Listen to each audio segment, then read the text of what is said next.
I feel like one of the biggest fears that most people have is failing at something. Whatever goal you set out for yourself, just knowing that you weren't able to accomplish it one time, we're so very afraid of that outcome. What it might say about us, it proves that we're lacking in something, that we're not good enough. However you choose to take failure, it's not really something that we wish to go through, right? We wish to succeed at things first try because it'll make us feel confident, it'll make us feel good, we'll be validated by other people when they see that success, and we just feel better about ourselves overall. The thing is though, failure, dare I say, might be more important than succeeding. And I say that because when you fail and you reflect and you get back up, you might fail again or you might succeed. But the big point of it all is to prove to yourself that just the act of failing doesn't have to be a bad thing. It's only a bad thing if you let it be a bad thing. If you let it define you after failing one time, that's when the real failure is. It's not in the actual failure, it's in failing to see that the failure doesn't define you. If you let it be that one thing, if that's the end all be all just because you weren't good enough this one time, you could get back up. You could work a little harder. You could reflect, you could tweak certain things that you do, come out on top, and eventually succeed. Now, not only did you succeed after failing the first time, you proved to yourself that it doesn't define you. You've proven to yourself that you can handle it. The only reason why we feel like failure is a bad thing is because other people exist, right? If the judgment of other people wasn't a thing that we had to worry about, no one would be afraid to fail. It's the reason why as children, like literally you try to walk, you fall down, you feel no sense of failure. You get right back up and start trying again. That should show you that that is the natural cycle that we should go through.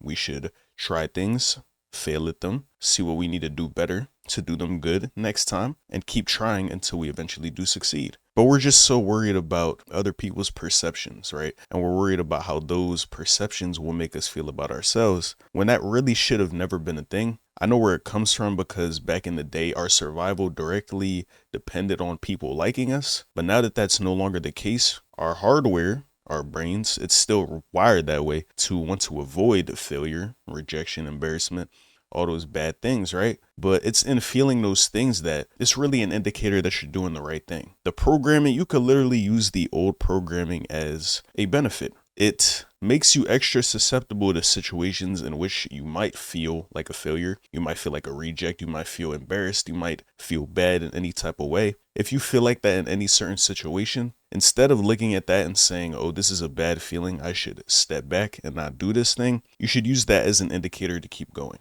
Because if you feel that way, it's most likely for a reason. You don't feel like that for no reason. It's information. It's a sign. Something that you should keep digging at, something that you should keep attacking until you finally understand or overcome the feeling, right? Or just learn that you can live with it. It doesn't have to define you. Literally, what other people think is not tangible. It doesn't affect our lives in any way. The most important thing is what you think about yourself. And the reason why failing, like I said, is so important and getting up past the failure, you learn that nothing bad happens to you when you fail. You can just try again. Prove that to your brain. Prove it to your body. Once you do that, you might still feel the feeling, but now you know deep down that you can keep going no matter what.